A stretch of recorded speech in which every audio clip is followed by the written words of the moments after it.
Welcome to the Killshot MMA podcast. It's UFC 311. Makhachev Tsarukyan 2, a rematch I think we all want to see. Got some good rematches coming up.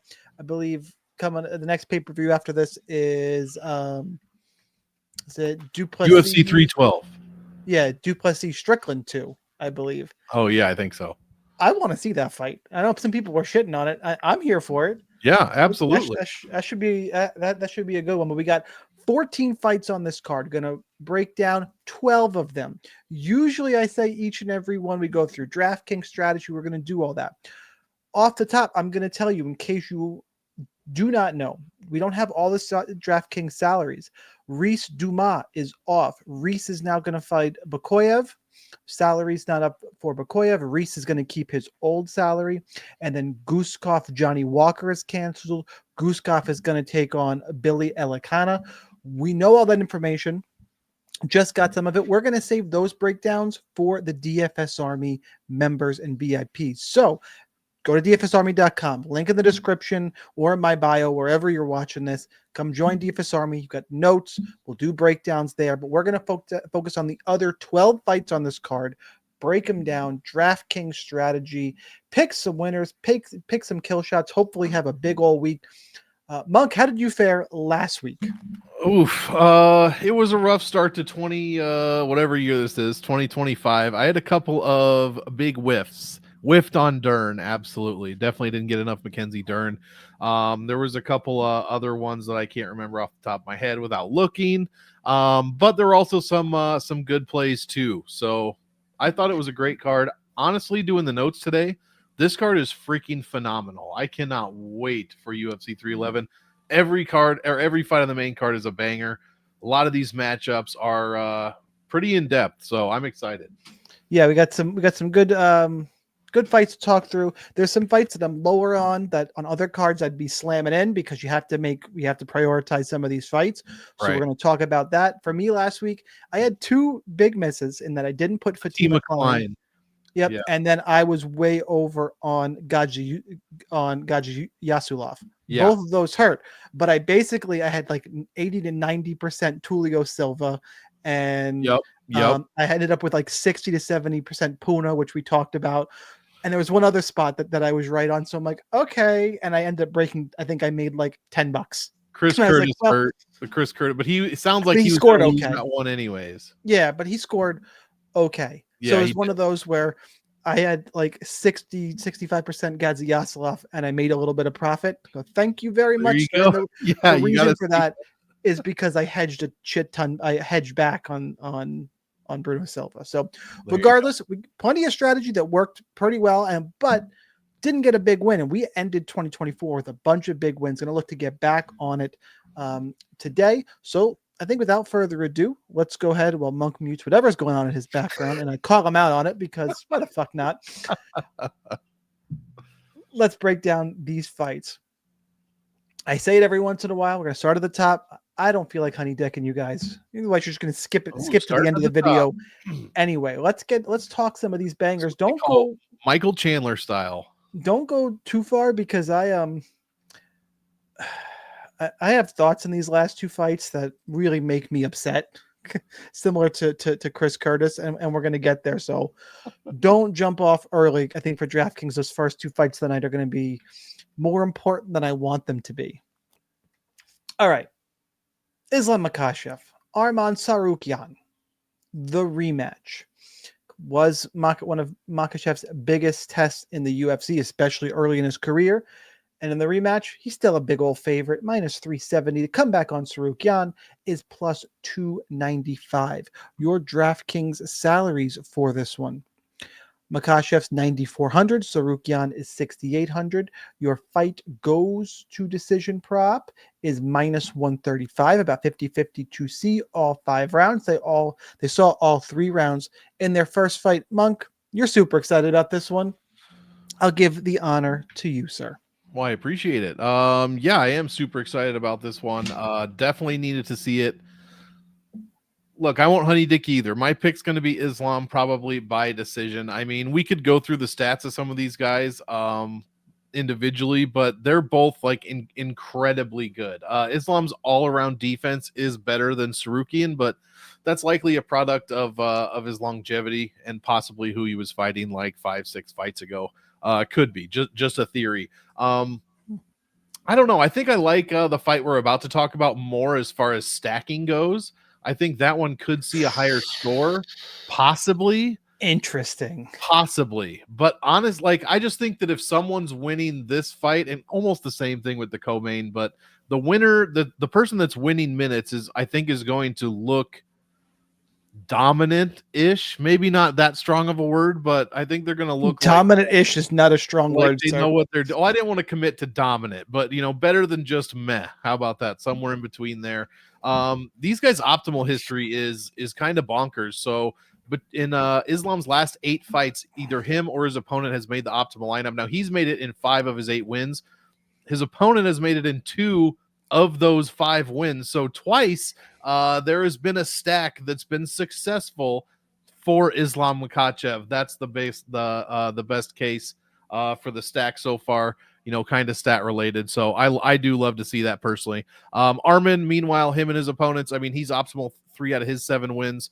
He's put one person optimal in his 1 loss. So I'm loving this one. I couldn't quite pull the trigger on 5 stars, but I got a 4. If this was Letterbox, it'd be at 4.5. So yeah, give me Makhachev. My one caveat is Armin might be, and this is the same again for the co-main, Armin might be that guy, and we just don't know it yet. So for now, I'm going Makhachev. So 6,800, I think he's viable. That's fine. I will say, what did they score? What did they score in their first fight? I think that's something we should mention. Let me find out. Let's see. Islam put up 73.1 and Tsarukyan put up 22.8. So rather pedestrian numbers. Right. And that's why I said interesting, and I think I agree with you. I think the second fight probably is a better stack. Everyone's talking up Makhachev because again, Tsarukyan, and for 6,800, I get it. He's live, look good in their first matchup. Everything is there, but this is somehow Islam Makhachev, who's a relatively dominant champion. I know, he had moments against Volkanovski. Somehow I think we can get leverage on him, which is just really interesting that I can get leverage on Islam Makhachev at this point in his career. I think people are going to want to sprinkle in Tsarukyan. I think Makhachev is better than he was years ago when they fought. He said he didn't take it as seriously. I forget what he said, but I don't always buy that. Regardless, I don't think Tsarukyan's going to take him down. Islam's hands are getting better. Got 5 rounds to work with. 9,400. There's some other people up top here I don't want to mess with in terms of the price worries me more. He's going to want to grapple. I don't think this is going to really shy him away. He might want to prove a point and take down Tsarukyan. I think Tsarukyan's going to get, I don't want to say more love than he deserves, but more love than he probably should. Honestly, like I can't pick against Makhachev. People are going to be on the other side. I'll be interested in the ownership projections. I think it's a rare spot we can get leverage on Makhachev. That's where I'm leaning. I'll mix in a little bit, but how it's rare that I can get cute and say I'm going to get cute and go under the field on a $6,800 fighter. No, you're absolutely right. I mean, it makes a lot of sense. Armin's going to have so much ownership, dude. It's crazy. Because honestly, though, are they wrong though? If this does go to decision, can Armin put up a workable score at 6,800? Yeah, there are so few dogs this week. There are so few dogs this week. You could dick around with we're on the same page there with stacking and GPPs. You can dick around with it, and both the main and co-main. You're like, would it really surprise you? You can get a stack in the winning lineup. You could even get the loser of one of these fights in the optimal. Oh, absolutely, the winner. So yeah, it's worth mixing in. But again, I'm going to be over on Makhachev, and the fact that I can get leverage there is what's going to is really interesting to me in this fight. I agree. All right, let's move on. And that means I get to break down the co-main event first. Good, you start. My heart can't handle this, man. The champion in Merab Dvalishvili. He's a big old fat underdog at plus 250. Umar Nurmagomedov minus 300. Everyone thinks he's going to be champion.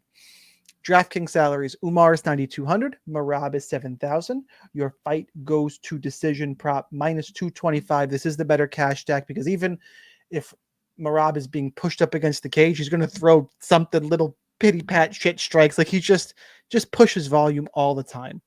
Probably why he's viable in all formats. And I kept thinking, man, okay, got Merab, champion, plus 250, similar to the Tsarukyan thing. And I'm like, I'm looking at the tape, I'm watching, I'm like, fuck, I can't pick him. Can't do it. Cannot do it. Merab forces volume. I think that's good for Umar.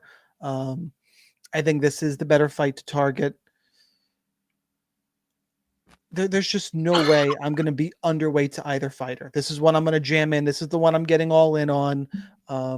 Umar, like I just mentioned, Umar can get there Merab can get there in a loss on the optimal. Umar, yeah, it's hard to take down Merab Dvalishvili. It's not impossible. Piotr Yan did it. Now, there's not a lot of control time because, I think Piotr Yan got a takedown in that fight. You made a face, so now I'm going to double check my math. Sorry, it wasn't for you. It was my own stats. For some reason, I don't have the salaries in here, but Yep, it's all good. I do have a takedown in this fight. And Henry Cejudo took him down. I know it's Cejudo. Yeah. Cody Stamen got him once. Umar's going to wrestle. And even if, Merab pops back up, that's actually great news for DraftKings scoring. Like rinse and repeat, or as DC calls them, those good old 5-point mat returns. Holy shit, it could be a big score. Look, I'm not going to get cute here. I'm going to look at the ownership. I'm going to be overweight to this guy, to both these guys. If this fight isn't in the optimal, it's going to have to be a hedge lineup that gets there for me. Like if I build 150, when I say all in, I might have 5 to 10 lineups that don't have this fight. Like I'm just going to slam it in. And if you're asking me what I'm thinking right now, probably thinking like 70-30 Umar. And that's why, and I just said I was higher on Makhachev as well. That's why, just speaking with the texture of the DraftKings slate, what the hell are we going to do with Peyton Talbot, Rinya Nakamura, Jailton Almeida? Like, I have thoughts on all those guys. Bernardo Sopage, I have a really strong take there. Grant Dawson, typically a great score. And all these guys are up around 9K. You cannot play them all. You can't do it. It's not possible. I'll just spoiler alert to the point where Peyton Talbot, I get he's 9,900. He's 5 stars. I don't see how he doesn't win that fight. And I'm going to have 0% Peyton Talbot. I know I'm getting ahead of myself. I won't have a single lineup with Peyton Talbot in it. We can talk about that later. But there's just choices you have to make here. So overweight to both guys. This is, just where I'm going to be. Monk, how about for you? I went on a little long for this fight, but I think it warrants it. No, it was the perfect time because I think it was me. I just froze for like 7 solid seconds. But we are good. Yeah, I'm a huge Merab guy. Honestly, I picked Merab on the page because I didn't have enough underdogs. I had one other underdog besides Merab, one other underdog. And I was like, man, I can't roll with one dog. Like, I'm not Mr. Chalk. I hate that. So it's like, I'm picking Merab. But honestly, I think in my write-up, I said my first guess was going to be an Umar decision. Minus 225, like you said. Look, Merab loves the optimal lineup. He's made it in 5 of 6 fights. Umar's made it in 3 of 6. So both guys looking pretty good there. Man, this is a big stack, obviously. I don't know what else to say. You kind of covered everything. Merab is probably the premier DraftKings scorer of current fighters, possibly all time. I'd have to really look at that with retroactively give GSP and guys like that their DraftKings points. You know what I mean? I'd have to look, but he's got to be close for sure. So him at like what you say 7K? I don't even remember. Is insane, and the fact that I'm not putting him in 100% of lineups breaks my heart. But yeah. I'll probably be there, maybe a little bit more Merab because I'm kind of talking myself into it. I think that salary is just so freaking low. And the way he scores in his losses, Merab scores 86 points per loss. He's only had 2 losses, 99. He put up 99 in a loss, and he put up 73 in a loss. So that's his high and low. Average is 86. He could make optimal in a loss. You got to play him. You just have to. I've been talking myself into it. I made a post yesterday about how I couldn't hardly play him. I'm talking myself into it, and I think for good reason. My brain says Umar wins a decision. My heart wants Merab to win a decision, and DraftKings, I think Merab's value, no matter what Umar scores, Merab could have a higher value than Umar at the end, and that's really what we're looking for. All right, let's move on and let's talk Yuri Prohaska, Jamal Hill. Oop, I clicked on Yuri. I'm going to click on Yuri. Yes, I'm picking you, Yuri, but I don't want to click there. And Jamal Hill's the favorite, minus 125. Comeback on Yuri is plus 105. So, yeah, see, I got a dog play. Barely counts, though, because Jamal Hill is 8,200. Yuri Prohaska is 8,000. One of the, and we're going to see this a bunch, so it's kind of minus 275 to end inside the distance. We're expected to see a lot of finishes here, a lot of high upside fights. But this one, to me, is especially interesting, Monk, because we have middling salaries to consider as well. Who you got? I hate it. I picked Jamal Hill. I'm not a Jamal Hill fan or backer. I think his mouth this week you are, apparently, because you got to pick a side. I picked him. I did pick him. But yeah, I just wish he would talk more with his fighting rather than with his what he thinks are like cool comebacks and like gestures and shit. But it is what it is. I can't really pick Yuri after that. Look, both of these guys statistically phenomenal offensive talents, especially in the striking departments. We all know this. I'm not telling you anything crazy. Jamal Hill ranks better in the little categories like body striking, offense, leg strike, not leg, but clinch striking, stuff like that. So, but they're both very, very good. The huge difference is Yuri's striking defense, which is basically zero. This dude, basically zero. It's just not good. I can't trust that even at a dog price. I just can't trust it. He is the most expensive dog. I know a lot of that probably has to do with him fighting Pajeda twice, but yeah, he just gets hit way, way, way too much. Where are my numbers here? In round one, he's getting hit. Wait, I have to interrupt you because Yuri's got 39% striking defense, right? And sure. Jamal Hill's only, what, 7% better? Yeah, that's a lot. That's a lot. Is it a lot? 7%? It's a lot. It's now listen, here we go. Jamal gets hit a lot. Round 1, 4 strikes a minute, 3.2 in the second, 2.3 in the third. Yuri, 6 strikes a minute he gets hit within the first round. And guess what? That goes up in the second to 6.3, and then it drops to like 2.5. But then in round 4, it goes back up to 4.8. He gets hit a ton of times, and his chin is getting worse and worse and worse every fight. Now, look, I want to see Jamal. I gotta call BS here. I want to see Jamal get knocked out as much as everybody else. And I think either one could happen. I put this as a 4-star fight in our sheet. I think you should be playing both sides. I hate to say it. I think Jamal Hill takes advantage here, and he's the better DraftKings scorer overall as well in wins. So, interestingly enough, here, like Yuri's all his fights end in the second round, except for the one. So the fourth round stuff you got to throw out because it's just this one Glover fight that was just one fucking bananas. And he was knocked out stiff by Alex Pereira twice, who knocked Jamal Hill out twice, regardless of what Jamal Hill really wants to say. What Yuri does in these fights is he makes some wars. Jamal Hill does not come across as durable to me. Like, dude, people take that last fight was not a war when Prohaska. He got mauled for a round and then he got fucking put down. Yeah. Against Pereira, who starched. At least he got up once. He got knocked down twice. His 2 losses are here. But the Glover fight was a war. The Dominic Reyes fight was a super fun fight. 77 strikes in Glover's 2 rounds. Like and 46-year-old light heavyweight at that point. Dominic Reyes fight. We thought Dominic Reyes was toasted. And Yuri's one of the reasons. Like, it's just, if this becomes a firefight, like a lot of Yuri fights too, going back to the Ryzen fights, like if it becomes a war, you got to take Yuri in that fight. I just do. And Jamal Hill, not really, quick knockout. Thiago Santos, he got the knockout. It was, Thiago was shooting on him, as you should. Same thing with Glover. He stopped the takedowns, pieced him the fuck up. This is going to be a stand-up fight. And in that kind of stand and trade fight, I mean, there's nobody like it on his resume. This is other than Alex Pereira. And, it's not. I said it's not fair to make the comparison on the Yuri side. It's not fair to make the comparison here either. So 8,200 to 8,000. I do agree. Play both sides of the fight. I'm just more. I have it. It's a 5-star fight, minus 275. The way Yuri fights, I think it's going to be kill or be killed. Bushido code. Any first or second round knockout at these salaries, I think you're going to end up on the optimal.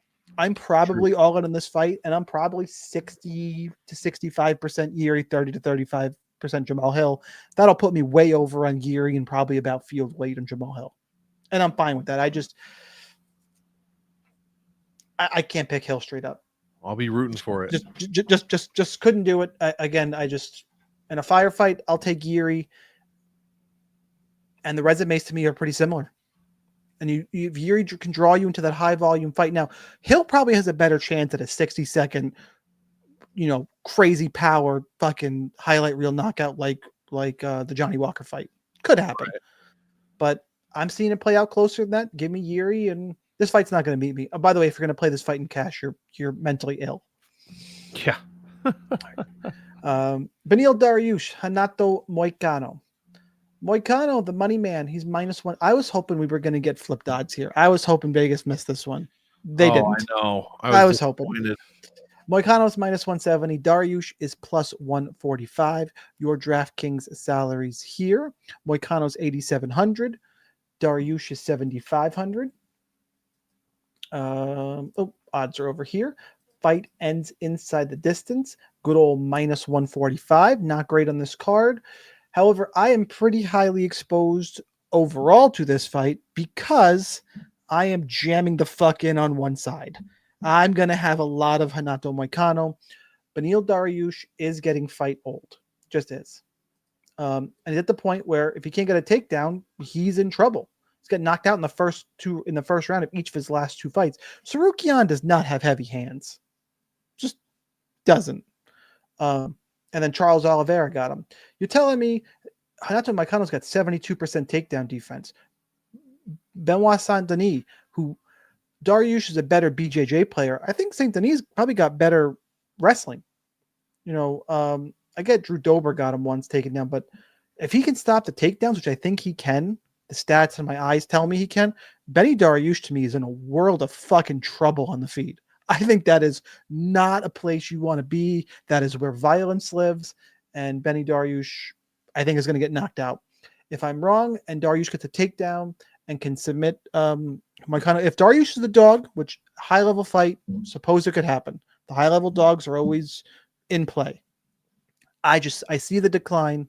I'm on the other side. If Dariush beats me, Dariush beats me. There's a couple stands I'm taking because there's a lot of I just have strong takes in this card. Like I'm fading Talbot. I'm all in the last fight. I'm fading Benny Dariush as well.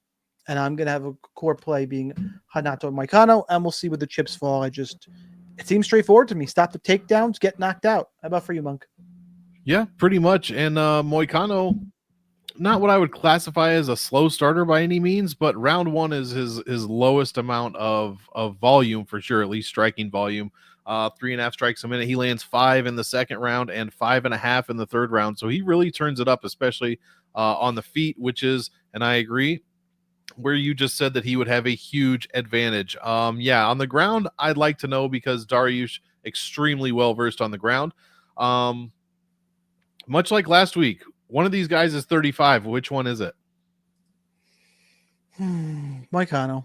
They're both 35 years old. No. Can you believe it? It was almost a. But Dariush is fight old. Exactly. He is Not only is he fight old, I mean, he old. looks older. These guys are actually 2 weeks apart, basically to the day. It's crazy. With Dariush technically being the older fighter. You know what the biggest mismatch in this fight is, and I'm not taking a shot at anybody who's religious. I get it, but the mic skills. Which post fight interview do you want to see more? Oh, and yeah. Again, I'm whatever.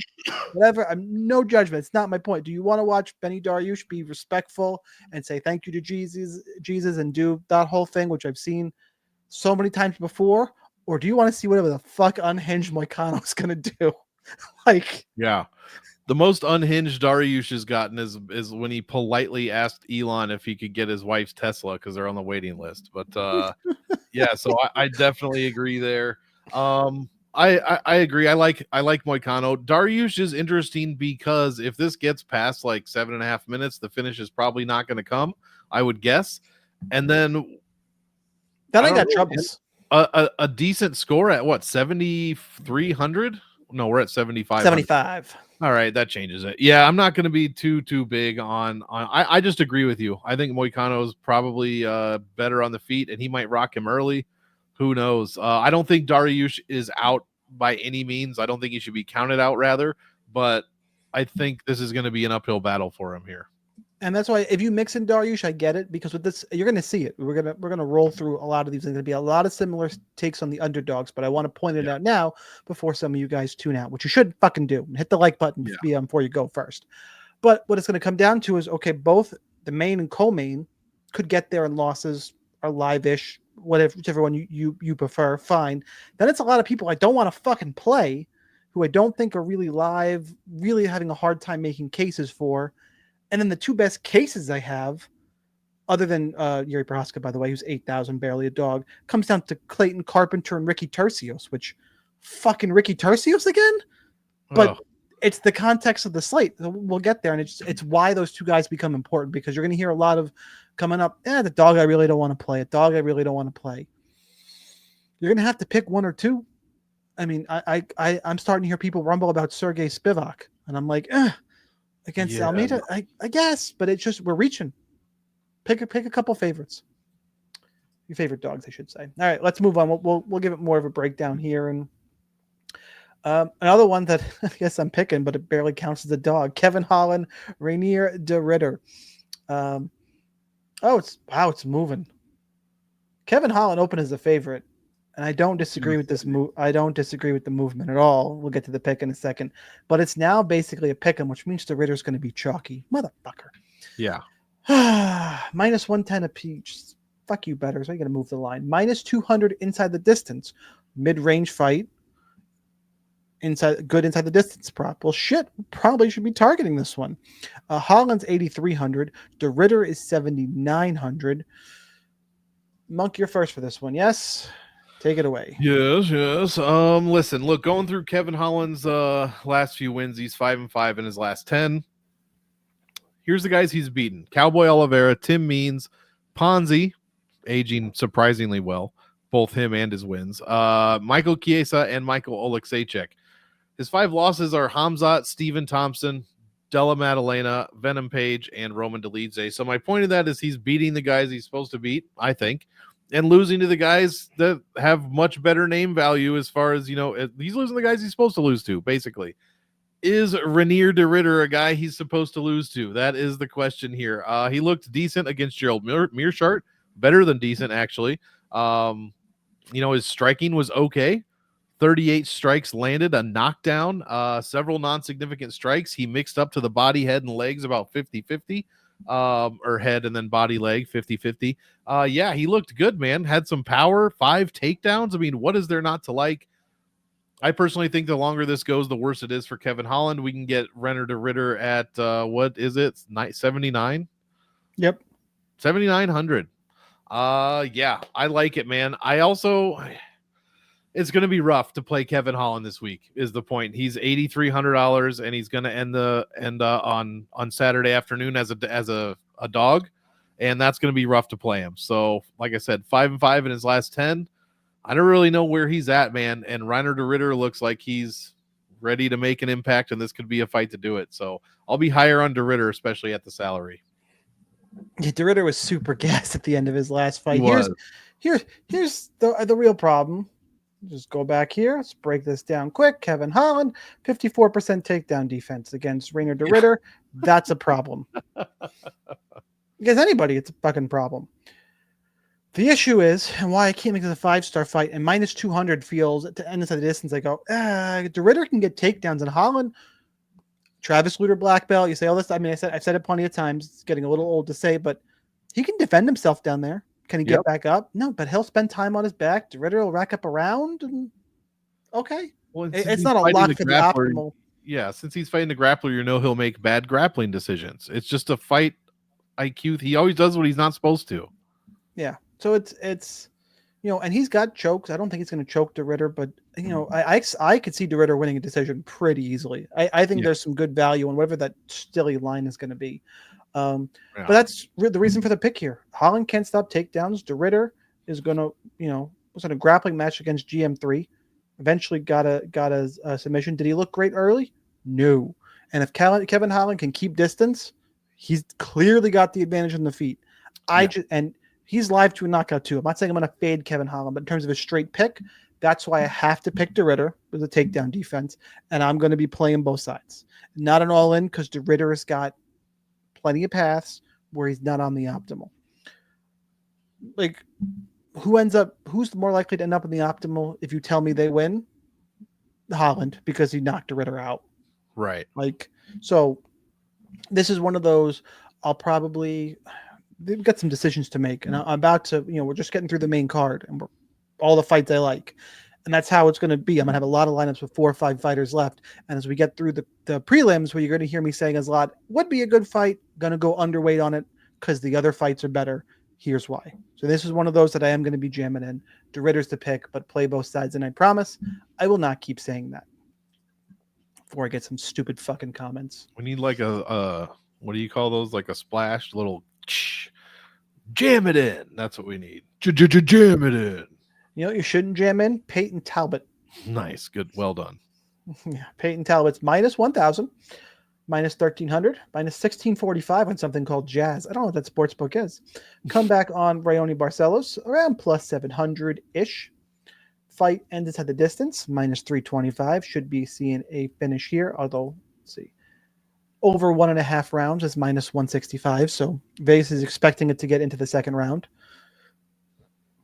Your DraftKings salaries. Peyton Talbot's 9,900. Fuck me. Rhino Barcelos is 6,300. I teased it earlier. I'm not playing either guy. I think Peyton wins. I think Raoni is good enough to extend it a little bit. Peyton's not going to want to grapple. The things that really fuck us here are multiple knockdowns or a 60-second bonus. Both are possible, not high outcome scenarios. He could score minus 130. He could score 130. And again, Klein got there with 119, but it's because the week didn't score that great. Yeah. He could score because they go to odds 120 and not get there. It's live, but again, there's choices I have to make. 9,900 on a card where I don't like dogs to begin with. No thanks. And if Barcelos wins, then we're all fucked. He's going to be 2% owned, and we'll see. But Talbot wins. Don't think he scores great. Doesn't want to grapple. Is a great talent. Looking forward to watching it. Just get it done. And honestly, get it done at the 1 minute and 3 second mark. Land 15 strikes, get your knockout, get your 105 points. No, I'd be stunned if that makes the optimal. Yeah. So, I mean, that's what just salary and opportunity cost. What do you got, Monk? Yeah, Klein made it last week at 9,800 because a lot of dogs won. I think the winning salary was like 49-1, something like that. There was a lot of change left on the table, so that's why she was able to do that. Probably not going to be the case this week unless we're both very wrong about the number of dogs. But yeah, I don't know much to add. I classified Barcelos as a punt. Let me further classify that as less. I even put in the notes, less than 5%. And this is GPP 150s. If you're playing 20, don't play 5%. Play 0%. But yeah, Talbot's too expensive. Last thing I'll say is the average optimal value since 2021 is 13.19, meaning every fighter that's made optimal has 13.19x their salary, right? That's interesting. 10x, 12x, you know what that is. That means this number for Peyton Talbot is 130.5 is what he's going to have to score to hit that 13.x mark. So just like you said, you think he's going to get the first minute finish? Go ahead. Multiple knockouts? Go ahead. I'm with Sniper. I'm going to lean with no on that one, but he should smash. And then we wait. That's just part of this game that we are playing. Yep. All right, It should be noted Barcelos is by far the best fighter Talbot's fought. By far. Yes. By far. Talbot looks like the real deal. Yeah. It's just this fight is canceled because Johnny Walker, fuck you. Sergey Spivak, Jalton Almeida. Almeida's minus 430. Spivak is plus 330. Fight ends inside the distance. The big old heavyweights at minus 350. So again, this is where, again, like I said, a lot of fighters you want to play. Typically, I'll make my case here in a second. Almeida's 9,500. Spivak is 6,700. Monk, who you got? Man, I wish he wasn't so expensive. Just play this fight. I have it as 4 stars, but honestly, it should be 4.5, maybe even 5. I really think the winner is going to be optimal here, and because that's really what these guys do. 4 of it. May I challenge you on one thing? For not challenge you, but I just want you to rake down, because this is the last one of these kind of like borderline fights. I rank this 3 stars, but it's because I have. Let's compare this fight or Hill and Prohaska. This fight. Really? Yeah, I think the winner scores better. I think the winner smashes here. Okay, so there you go. So we're going different. This fight or Holland and De Ritter? This fight. I disagree with you. The salaries there are what's getting me. The salaries. If we're including salaries, I mean. Oh yeah, you have to include like. I still lean this one. That's what I'm saying. If the winner of a fight is going to make the optimal, I got to include salary in there, and then your main and co-main. I like those 2 better. And then we'll get to it, but Rinya Nakamura is up here against Skafarov. All that guy wants to do is hump your leg and get like. That's gonna be nice. it's so. All right, I'm a little bit lower. You're a little bit higher on this fight. Let's just tee it up, and I don't think either one's wrong. It's just you have to rank them somewhere. Man, Rinya Nakamura needs to have the performance that we wanted Austin Bashi to have last week. That dude, turns out that guy doesn't punch or can't punch. I don't know which one it is, but thank God the last second. I still was a little overfield on Bashi, but thank God I was like, no, what the fuck am I doing? Slamming Tulio against Ihor. Best decision I made last week. I was like, thank you God. Just like, oh, so stupid. Yeah. I like the winner here, though. Look, these guys are just optimal fighters. Jalton is 4 out of 7. Sergey Spivak is 5 out of 6 wins optimal. And if you count his opponents, 7 times out of his 8 last fights, either him or his opponent has been optimal. That is a crazy amount. I think that's what, 88%. So just absolutely nuts. Look, it's going to be either Jalton can get him down and do Jalton things, or he can't, and Sergey might be able to do that to Jalton, or you know what I mean? Like, but if they end up on the feet, they could end up. What I'm worried about, and why I have it lower, is Jalton is a light heavyweight fighting at heavyweight. Can't get the takedowns. A small heavyweight though. Yeah, but Sergey stops the takedowns. Then what happens? Then this is a gross boxing match. That's the grossest boxing match you've ever seen. Yeah, but the difference is it's going to be like in the co-main. These guys aren't going to stop shooting. One of them is going to be shooting all the time. You think? Yeah. All right. That'll be interesting. I think that makes up for it. Also, that they have some of the lowest average fight times on the card. Jalton is at just over 7 minutes, and Sergey is just under 8 minutes per fight. So absolutely love it. Yeah, I like this one. 4.5 stars. My pick is Almeida at 9,500, and it is tough. It's tough to choose between him and Rinya. This is what I meant when I started going down the list. I was like, and Makhachev is up there. Right. And I was like, well, Peyton, I can cross off. That's easy. He's 9,900. Then I'm like, Rinya? Oh, shit, he's fighting Gafarov. I'm like, Almeida? Shit. Islam? Shit. I'm like, oh, no. And there's no dogs. So, yeah. Yeah. Spivak is one of those dogs that he's in the 60s, in the 6,000 range. I'm going to get some shit here. Including Tsarukyan, he's probably most likely to end up in the optimal outside of probably Ricky Tercios second. Oh God, I hate that. I hate it, but I'm going to talk about it. I'm going to defend that. I was watching tape mad, similar to when I watched the Chris Curtis tape. I was like, it's just getting mad as I was watching it. Yeah. But regardless, he's live. Mix him in. Almeida, I'm going to end up under an Almeida probably, not because I don't think he can make the optimal, because I'm going to lean towards Rinya and Makhachev, and I'm going to jam in the middle, those mid-range fights I think are going to score well. There's only so much, again, it's probably there's only 6 fights on a card or 6 fights on a lineup. I got to make choices. I'm not going to I'll probably end up a little under and just see where it goes. In worst case scenario, if you're a cash guy, you can't go wrong picking. Hopefully, you can't go wrong picking any of those 3. Well, I would in cash games. definitely take Rinya over Jailton because just Oh, heavyweight. true. Heavyweight things can happen. Right. So, all right. Let's move on. I mean, I got this fight first. What am I breaking down? Nope, not you, Zach Reese, because Cedricus Dumas is an asshole. Ruskov and Elakina is, again, that's going to be for our members. Oh, we got Grant Dawson and Carlos Diego Ferreira. I know he's just going by what? Diego now? Yeah. I forget. Fuck it. But I the real can't. ones know him as CDF. Yeah. I was just going to say years and years of calling him CDF. I'm sorry, Yeah. bro. I'm going to do it. Dawson is minus 255. CDF is plus 215. Fight goes to decision, minus 115. Pick him here. DraftKings salaries become important. This is a key to what I was talking about the whole show, is that Dawson's 9,000, Ferreira's 7,200. Most cards I'd want to play Dawson because Dawson get takedowns. Ferreira can be controlled.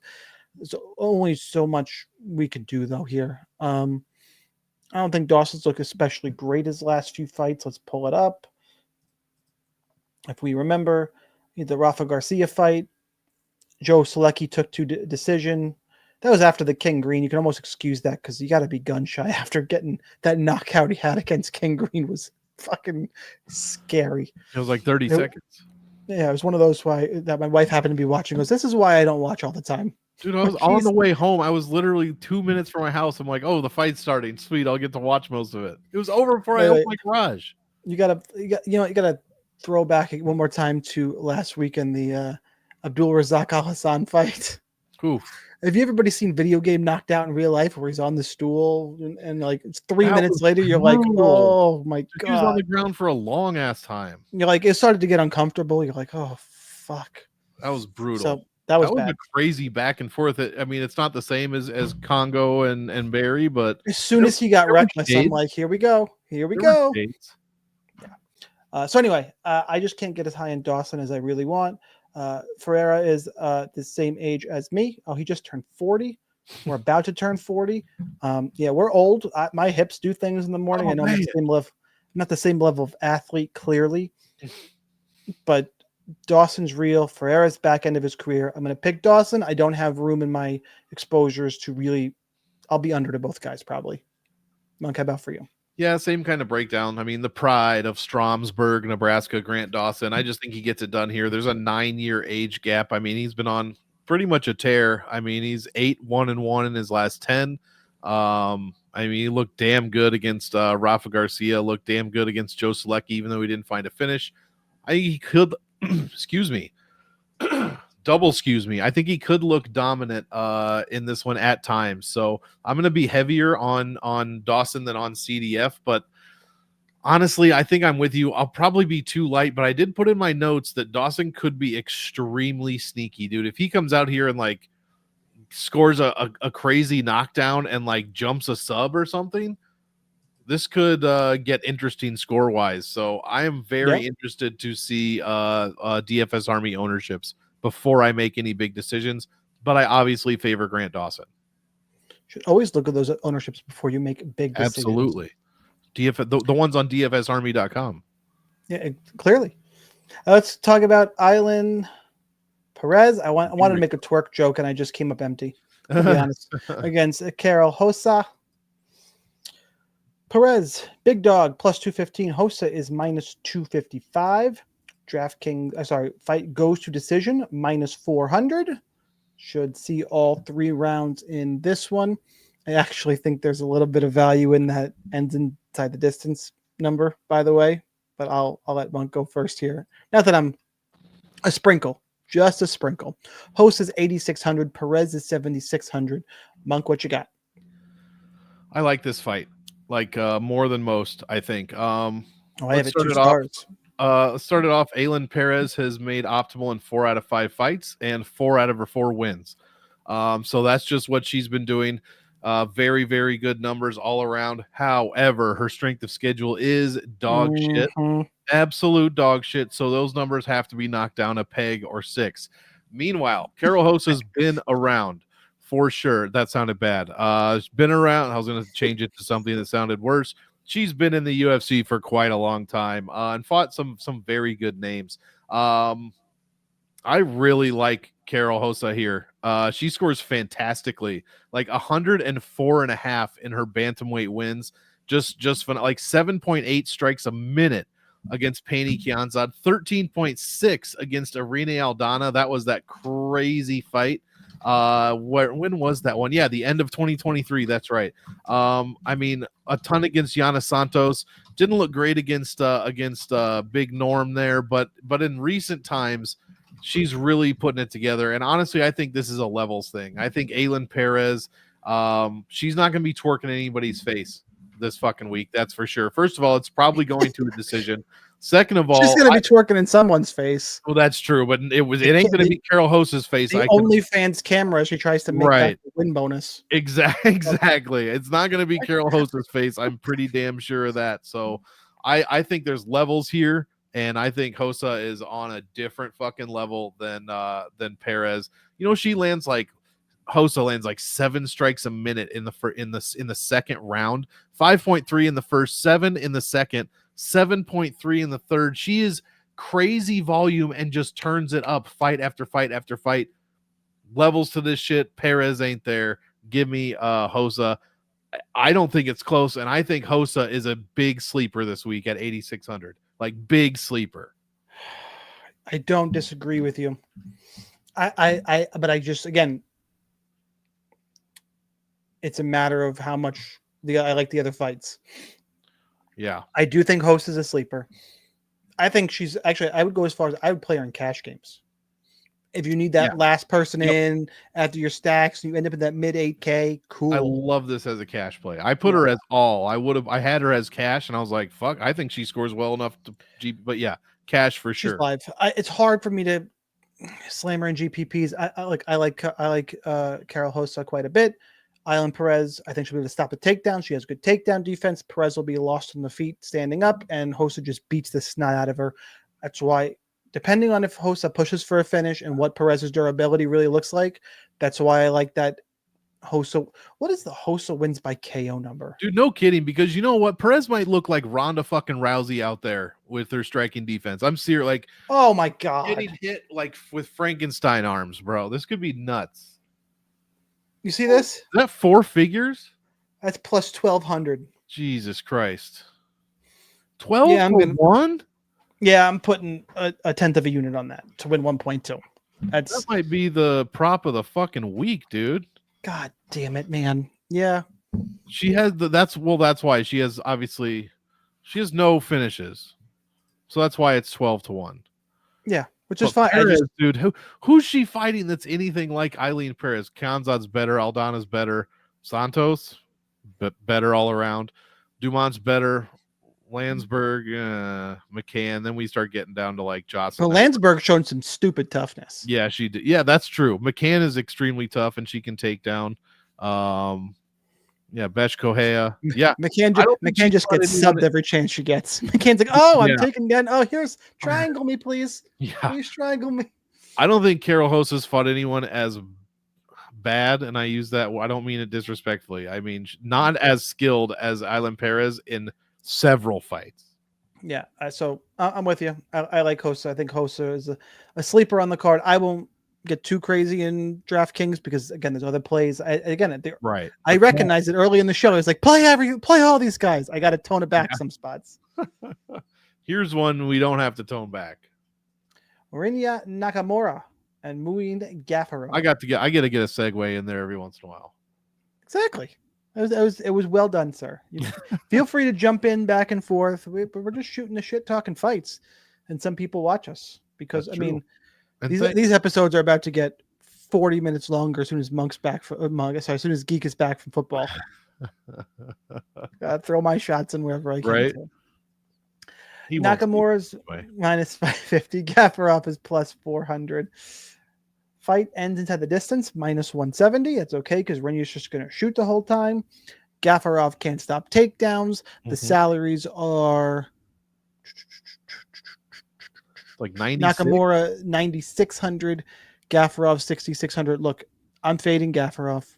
Just same thing with Barcelos. Just no thanks. I'll take my chances on Spivak and Tsarukyan and Tercios and Divalishvili ownership. Just those 4 guys. Well, so I'm not gonna play Barcelos or Gaffarov.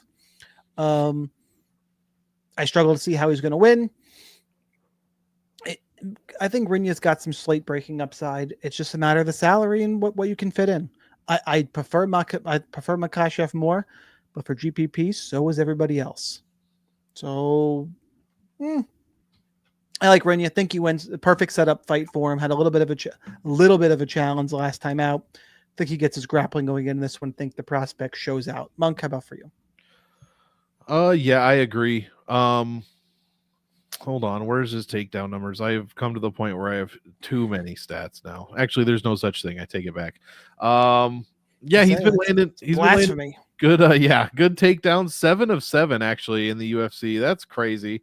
But his output overall is really, golly, I just cannot talk. I must be coming down with something.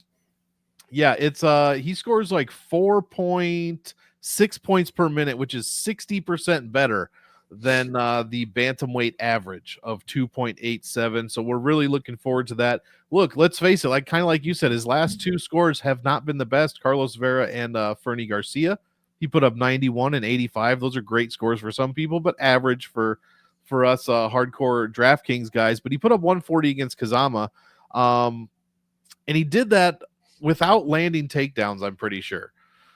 Now, Gaffarov, like you said, can't stop a takedown. I don't know what is going to stop Rinya from just either winning this fight immediately. 68%, but when Kang is taking you down 3 times, exactly. Kang taking you down. 3. Yeah, Castaneda 3 of 6.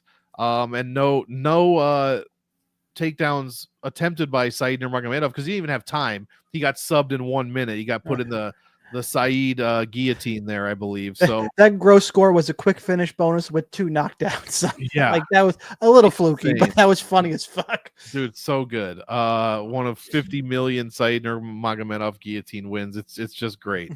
Guy's a guillotine factory. But yeah, I think Rinya's score is going to emulate the Toshiomi Kazama score more than it does the past 2. I think he's going to score much better here against Gaffarov. I think he's going to land takedowns. He's going to land ground and pound. And if he doesn't finish, that might be better for us because this dude is going to clear like 110. So give me Rinya Nakamura. Love this spot at 9,600, and I love him for cash.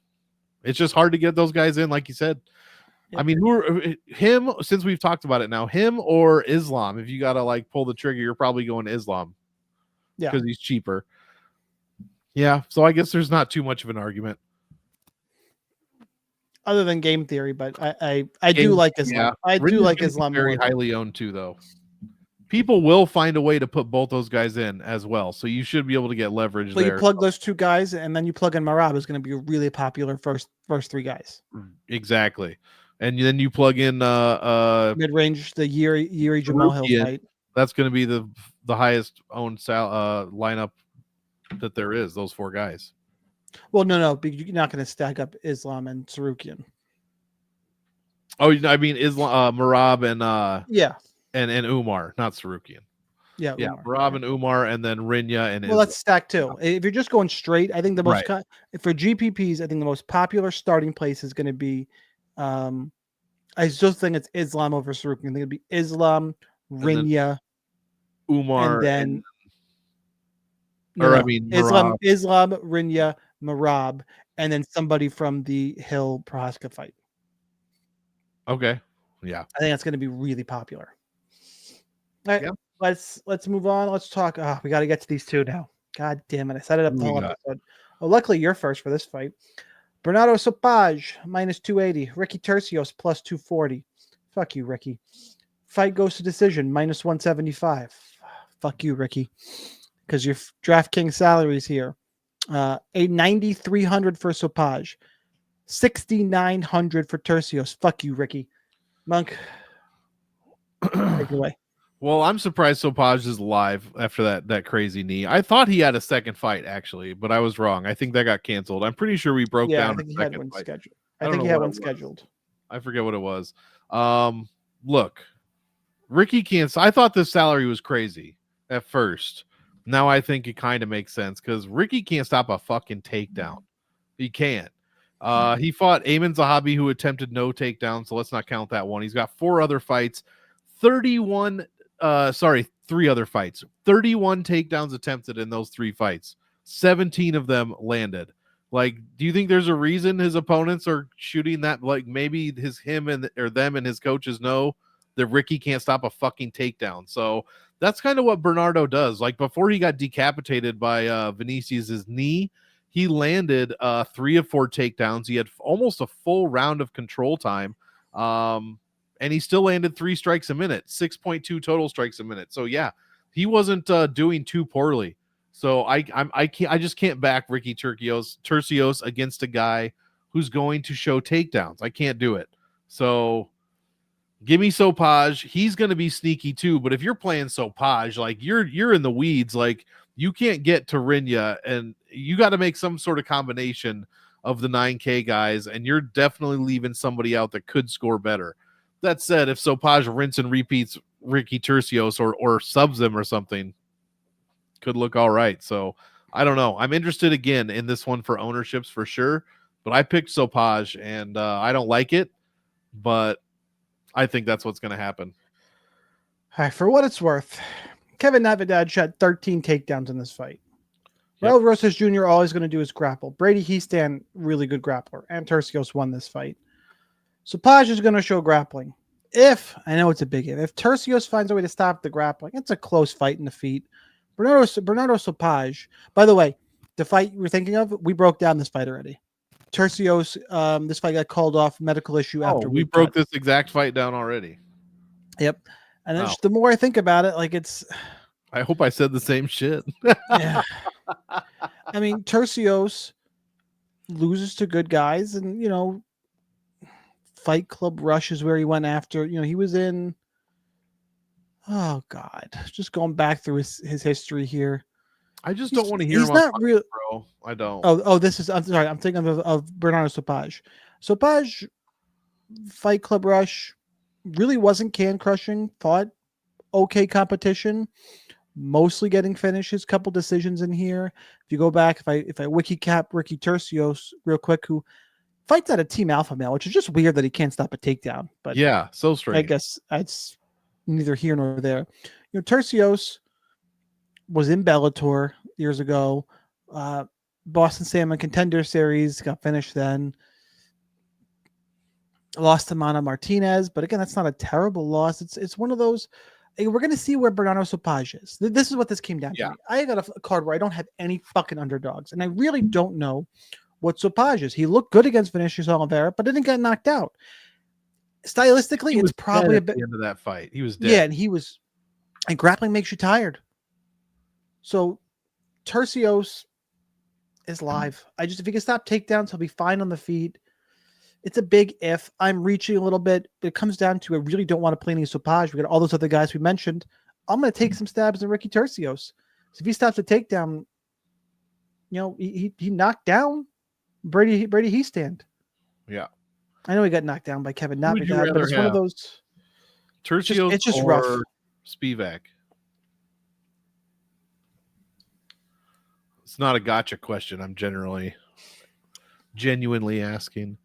Last guy in the lineup, building it for GPP.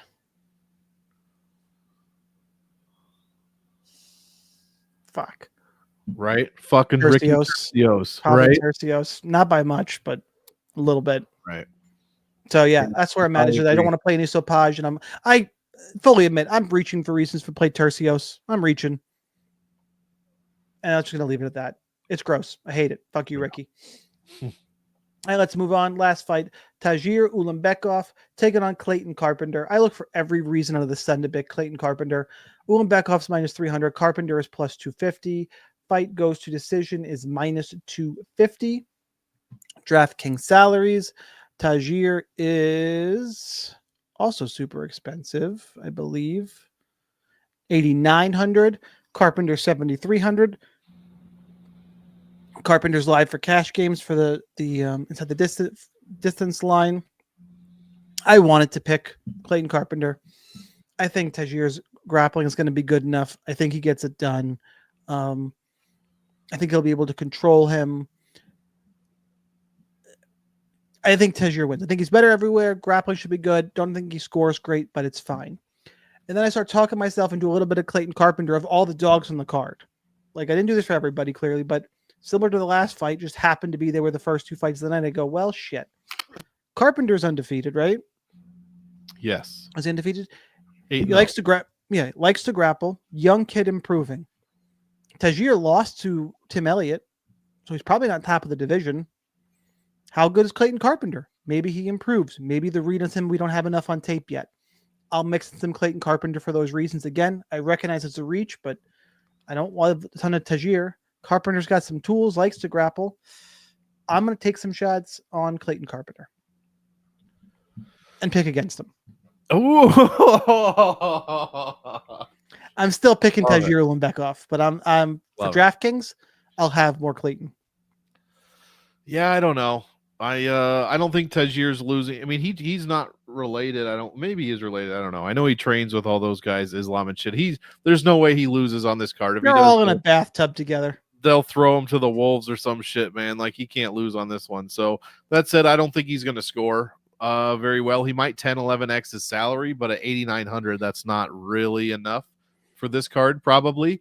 I did the same thing. I was wondering if I could play Clayton Carpenter or at least find any way for him to win. I don't think so. I just think Tajir, like you said, he's better all around, especially in the wrestling and on the ground.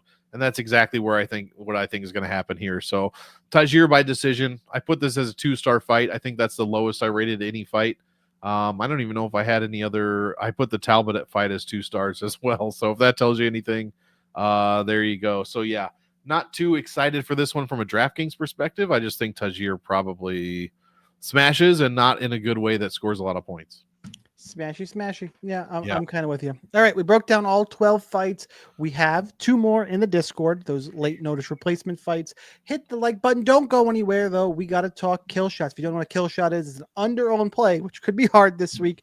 Typically a dog, but you can go favorite if it's under. Like, if you were going to say Bernardo Stopage, that's a kill shot at 9,300. That is a $9,300 kill shot, because if you're going to get leverage on the field, that's what we're looking for. An under-owned play to help you win in GPP. Favorite dog does not matter. Who, Monk, is your kill shot? I got one, and it is hard. I don't like any dogs for a kill shot this week, so I am going to cheat and go over, but I won't pick the one you suggested as Sopage. I will go a little cheaper. I went big on her this week, if that tells you anything. This is fine. Carol Hosa, love this, 8,600. She could go well under own, and she could score a ton of points.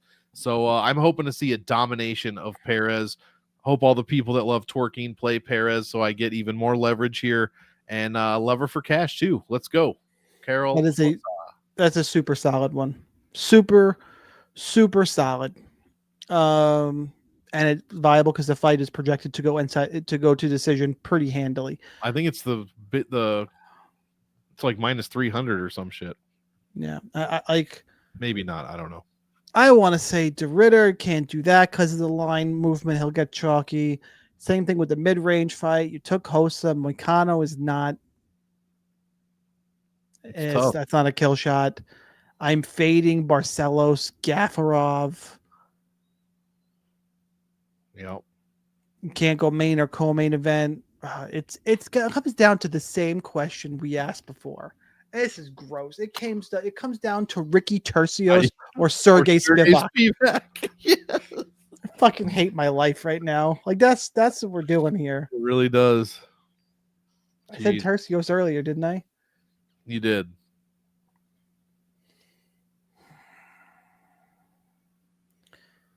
God.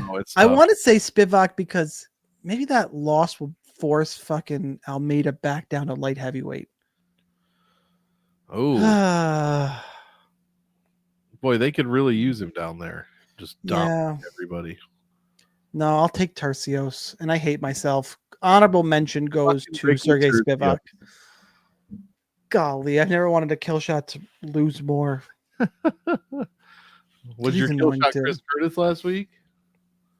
I forget. I think so. He still scored 50 something. I don't remember anymore. No, didn't I go Puna Soriano? No, that was too chalky, probably. Yeah. I don't remember anymore. So that's what we got. That's what we got, guys. 12 fights plus kill shots. Smash the like button wherever you're watching. We'll see you in the DFS Army Discord.